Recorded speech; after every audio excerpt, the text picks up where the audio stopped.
meeting to order. So I'll just brief you about the happenings of the last week. मागच्या आठवड्यामध्ये एक डिस्ट्रिक्टचं event होतं ज्याच्यामध्ये 500 cycles distribute केल्या गेल्या. त्यातल्यापैकी 100 सायकल आपल्या एका उपराळी शाळेच्या मुलींना दिल्या गेल्या आणि we have contributed 10 cycles to that scheme. So that is one of the.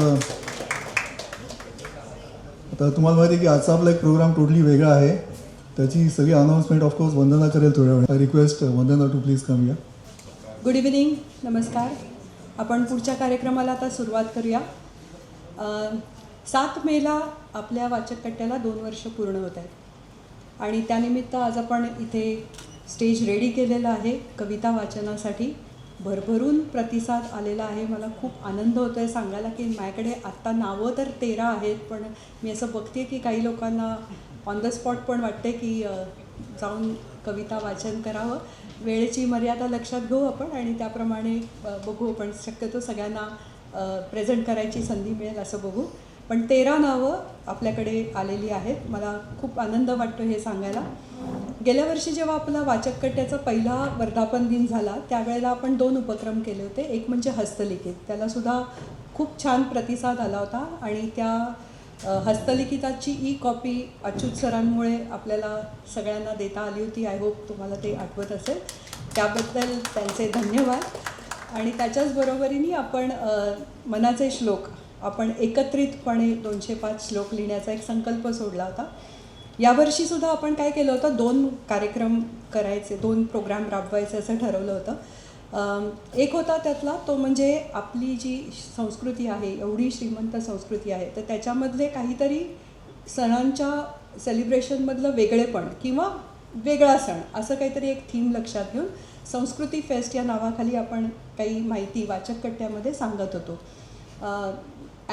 Medha टिळकनी खूप ह्याच्यावरती रिसर्च करून छान माहिती ती दरवेळेला आम्हाला सांगायची आणि ही सगळी जी माहिती आहे ती पण पुस्तकाच्या स्वरूपात लवकरच आपण प्रकाशित करू किंवा प्रसिद्ध करू. आणि त्याच्याच बरोबरीने आपण अजून एक प्रकल्प केला होता तो म्हणजे लव यू जिंदगी.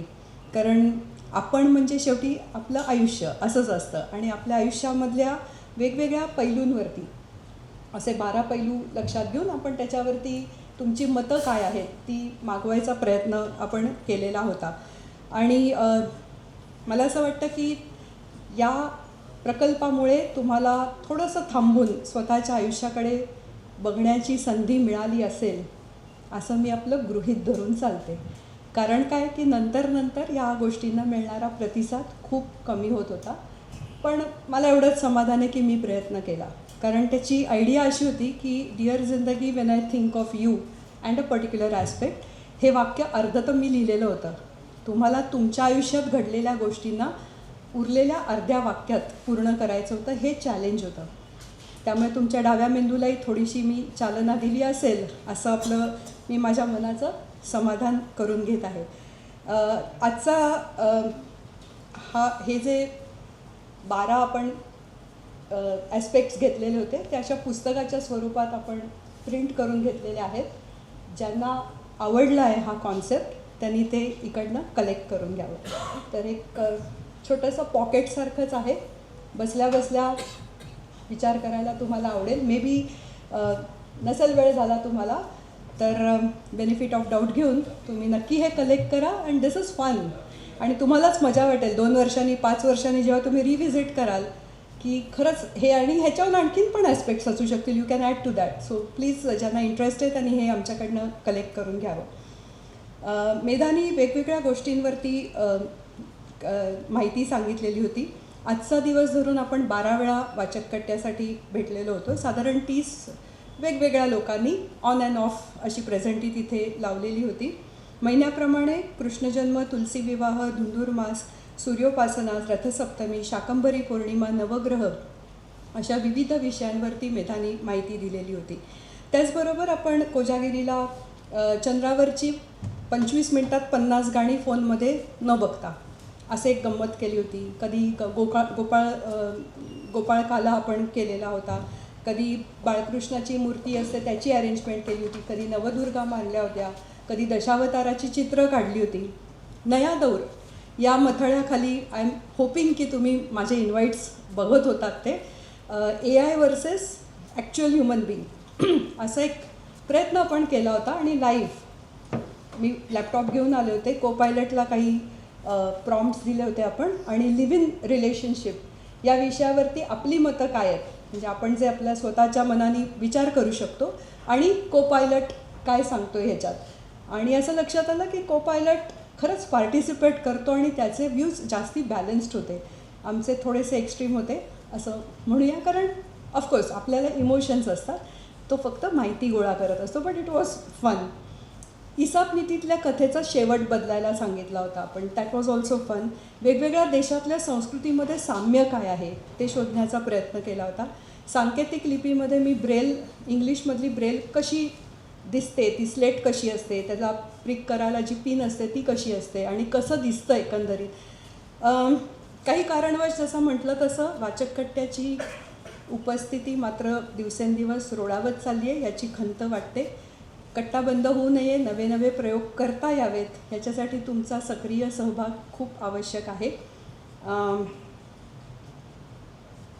मला असं वाटतं की पुढच्या वर्षाकरता ही धुरा सांभाळण्यासाठी व्हॉलेंटियर्सनी पुढे यावं, म्हणजे नवीन तऱ्हेने आपल्याला आणखीन काही करता येईल आणि मला थोडीशी विश्रांती मिळेल. सो नक्कीच ज्यांना इच्छा आहे की हा कार्यक्रम पुढे चालू ठेवावा त्यांनी प्लीज या गोष्टीचा विचार करावा अशी माझी विनंती आहे.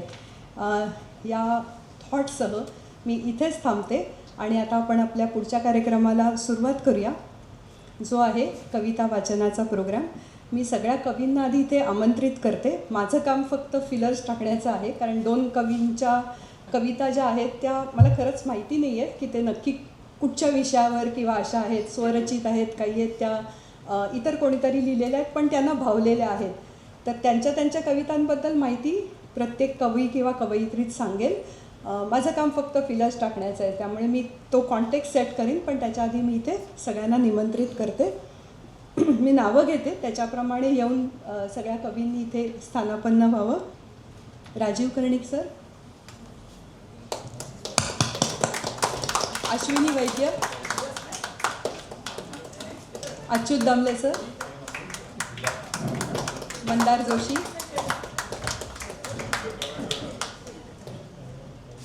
अमिता दामले, कल्याणी काळे. आले? कल्याणी नाही आले? ओके, ठीक आहे. मेधा टिळक, डॉक्टर सुहास पुरोहित, नेहा सोनी आली नाही आहे पण तिने माझ्याकडे रेकॉर्डेड कविता पाठवलेली आहे. रेखा कर्णिक,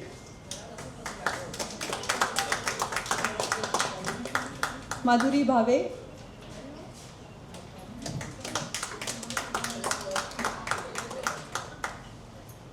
शुभाताई, तुम्ही त्या वाचणार आहे? ऑफकोर्स आहे. खुर्ची कमी असेल तर लावते मी. या जरूर या. शुभा देशमुख आणि हो चालेल. आणि आदिती केळकर. तर कल्याणी आली तर बघू आपण. आणि मी म्हटलं तसं नाही येते.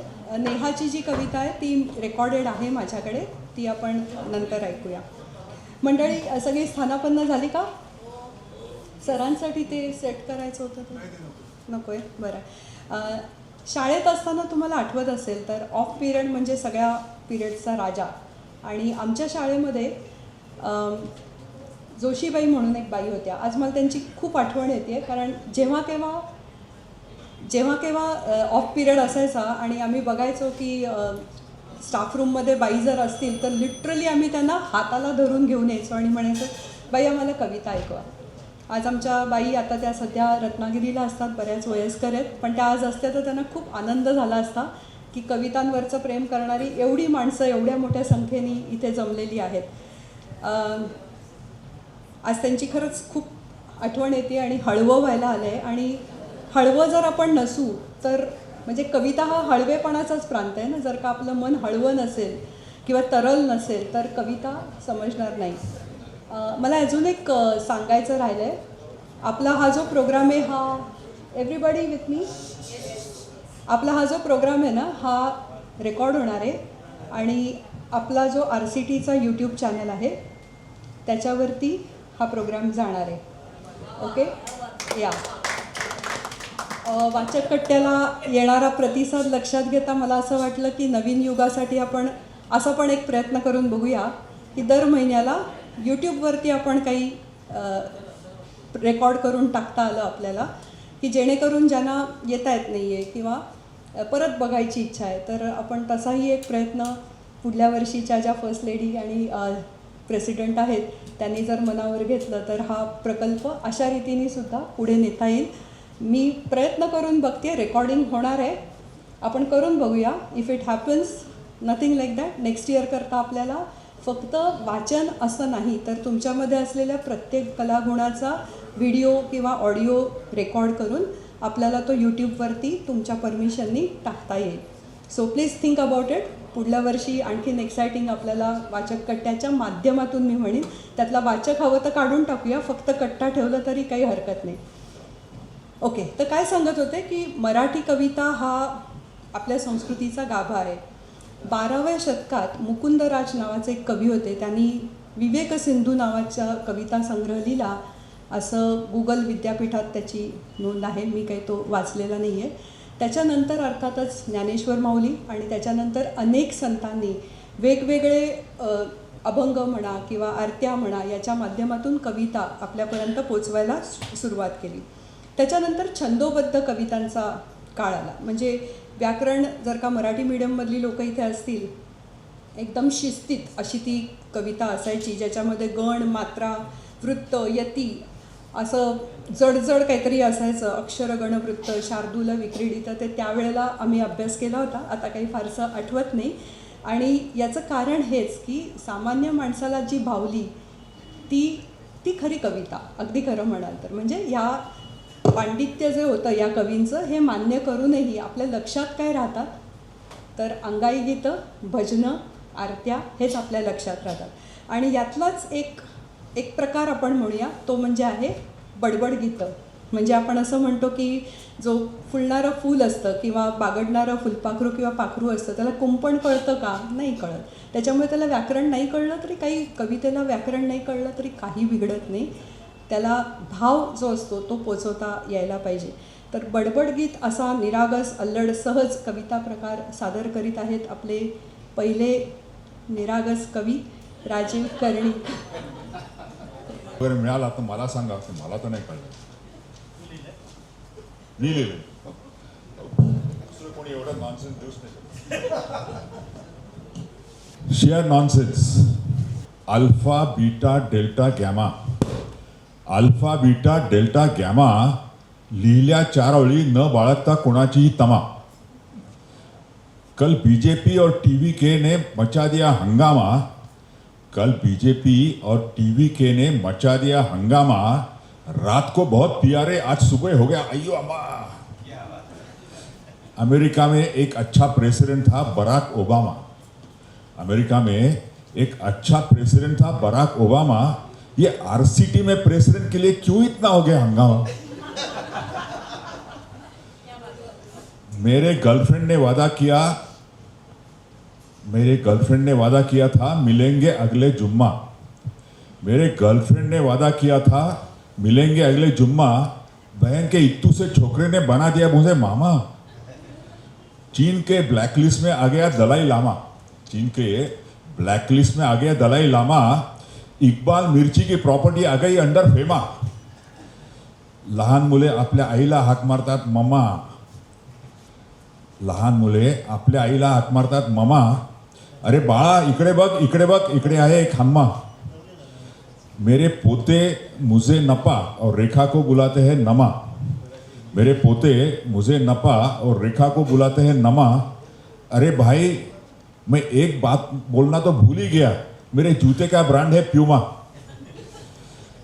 पेशवाईमध्ये होते पूज्य माधवराव आणि रमा. पेशवाईमध्ये होते पूज्य माधवराव आणि रमा. अरे दिशित भाई है क्या? दिशित भाई नहीं है. ये देख मेरे को भी थोड़ा रैप सॉन्ग थोड़ा बहुत तो जमा. अरे दिसित भाई ये देख, मेरे को भी रैप सॉन्ग थोड़ा बहुत तो जमा. कविता बोलून लागली धाप, जैसे हो गया मेरे को दमा. कविता बोलून लागली धाप, जैसे हो गया मेरे को दमा. बोलेंगे लोग, बस कर ये बकवास, कर आता आम्हाला क्षमा. अब कटले राजीव, सब बोलेंगे बहुत हो गया तेरा ड्रामा. अब कटले राजीव, सब बोलेंगे बहुत हो गया तेरा ड्रामा. नहीं तो इतना मारेंगे कि तेरे को डायरेक्ट उठाएगा यमा.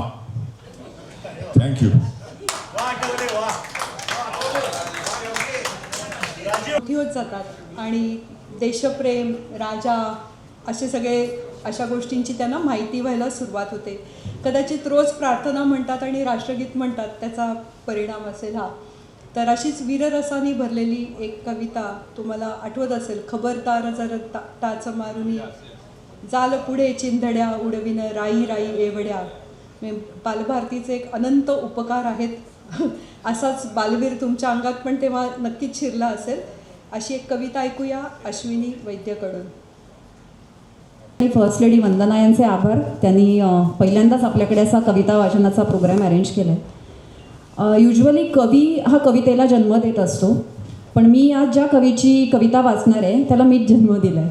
कारण आहान वैद्य याची कविता मी वाचणार आहे.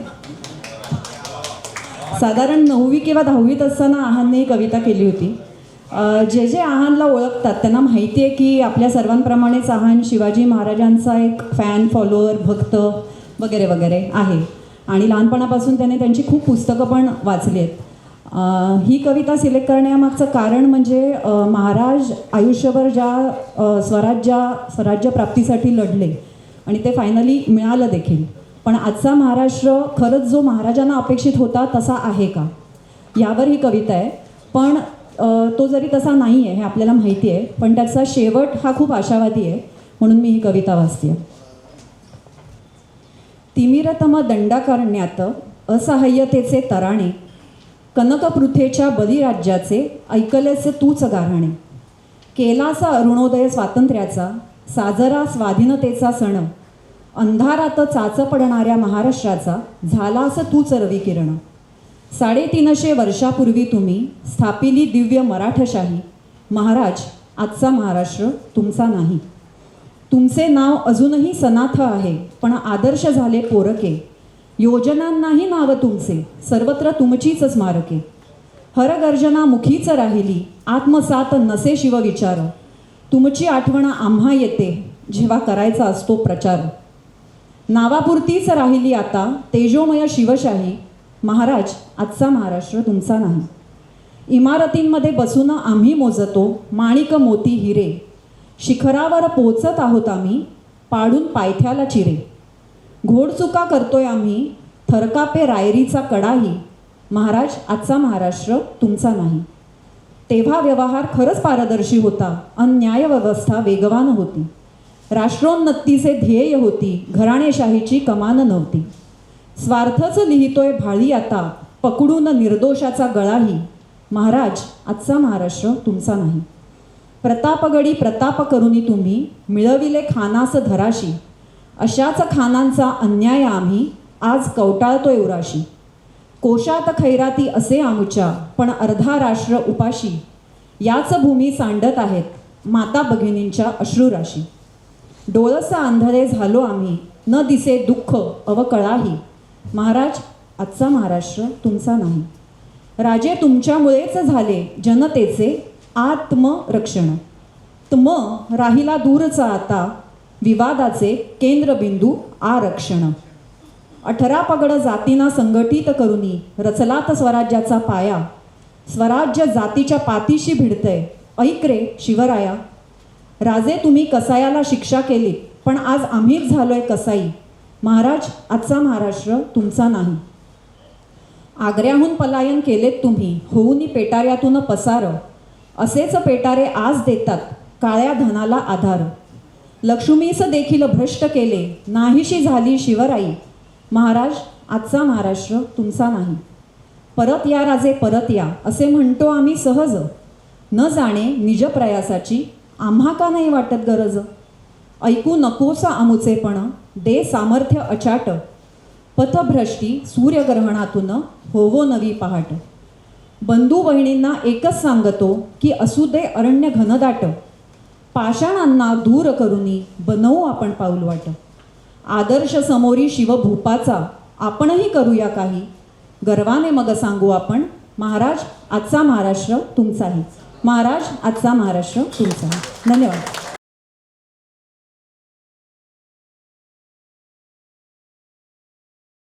एवढं मोठं काव्य त्यांनी केलं एवढ्या लहान वयामध्ये, खूपच छान. आणि तू वाचलंस पण छान एकदम. याच वीररसामधलं पुढची कविता आपण ऐकूया अच्युत सरांकडनं.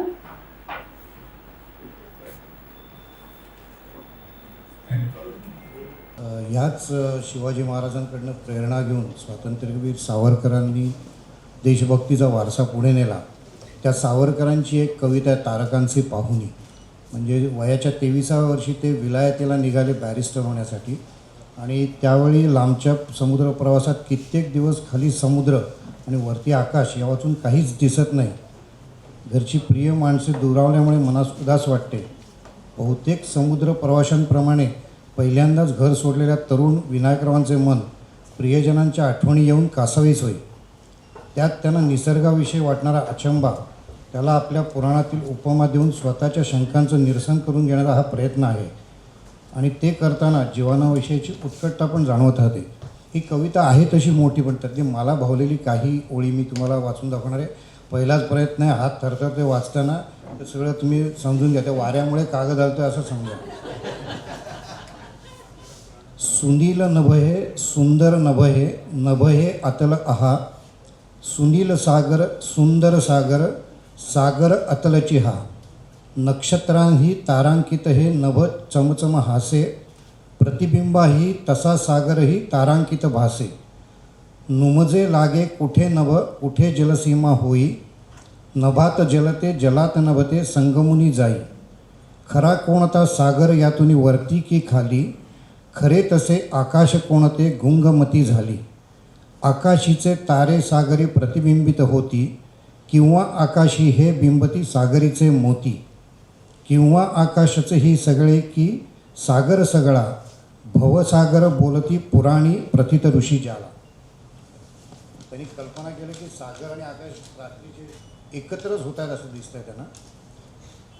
आता सावरकर हे हिंदुत्ववादी असले तरी भोळसट आणि भाबडे नव्हते. म्हणजे त्यांचा त्या ज्योतिषशास्त्रावर वगैरे विषय नव्हता, म्हणून मला ही जास्ती कविता भावते. त्यातल्या ज्या काही ओळी आहेत या ओळींमध्ये त्यातला त्यांचा कुटुंबाशी विरह सहन न होणारा प्रणयोत्सुक कवी दिसतो आहे. सुवर्ण गौरा गौरी श्रीहर लीलारत झाले. थाप पडे तो द्वारी श्रीहरी भेटाया आले. नग्ना लगबग गिरिजा धावे सावरू शालूला. हिसका बसनी गळ्यातली तटकन तो तुटला. त्या हारातील मोती सैरावैरा ओघळले. तयांची तारे समजून ज्योतिषी भले भले चकले.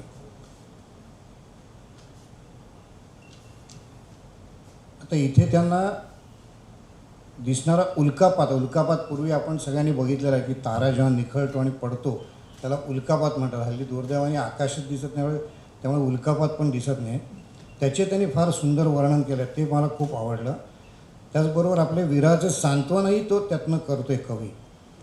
परिसागरा सांग काय ही लटपट ही कुठली. चटक चांदणी कवण नभातुनी निसटून या विपली. रात्री ऐशा अशी एकटी लगबगीने घुसली. तुझी या जलमंदिरी सवेची दिसेनाशी झाली. लाजू नको जा भोगविलासा कामोत्सक तू ती. तुझी या शतजल तरंग मंजुल सुखा साध देती. प्रेमाची चांदणी परंतु ज्यांची दूर वसे. किती प्रवासी तळमळत किंवा तुझ्या निकट ऐसे. तुझा तुझ्या चांदणीशी पाहुणी प्रिय संगम साचा. तव मत्सरना परिछळी त्या वियोगदायितांचा. धन्यवाद.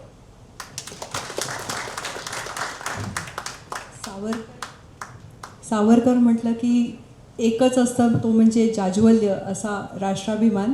त्यांचा हा वेगळा एक काय म्हणूया भावनिक पैलू आपल्याला सरांच्या कवितेतनं म्हणजे त्यांनी वाचून दाखवला. थोडंसं हेवी होतं, त्यामुळे विडंबन म्हणा किंवा वात्रटिका झाली तर बरं होईल, म्हणून मी मंदारला विनंती करते की त्यांनी पुढचं घ्यावं. पुढची हॅलो.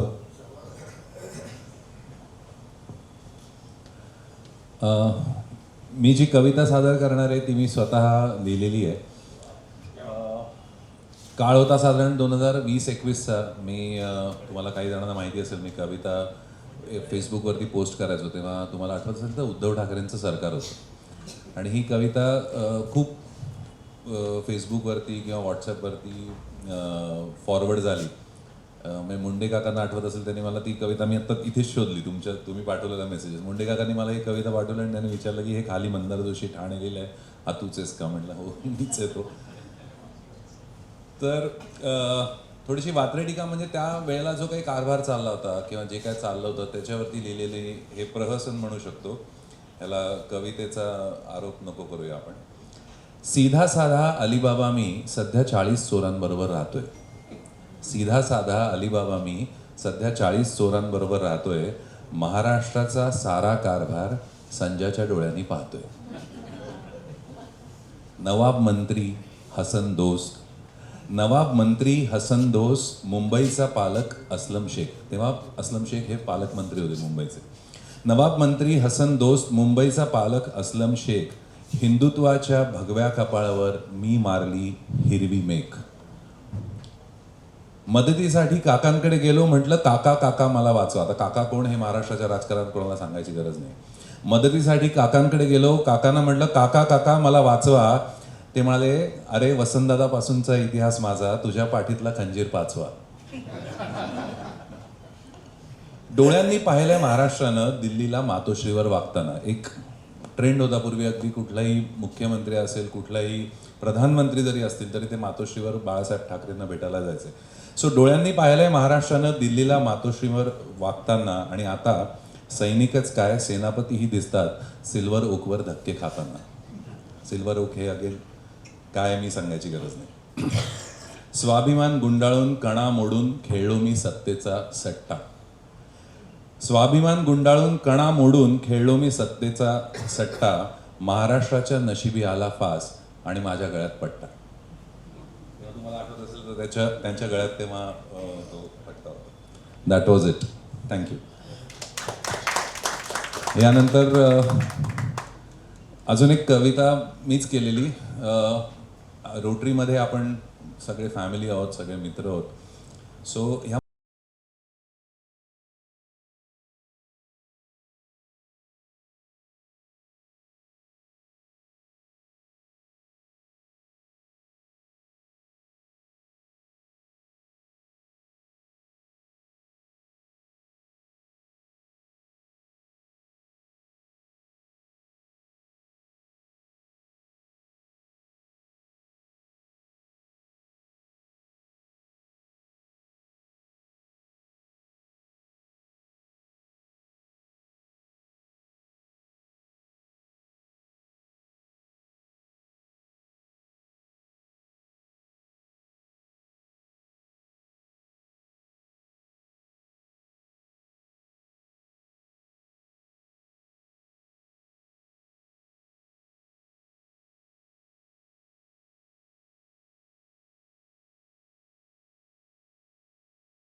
धावत पळत प्रेमापोटी कुणाचे तरी मन राखण्यासाठी जावे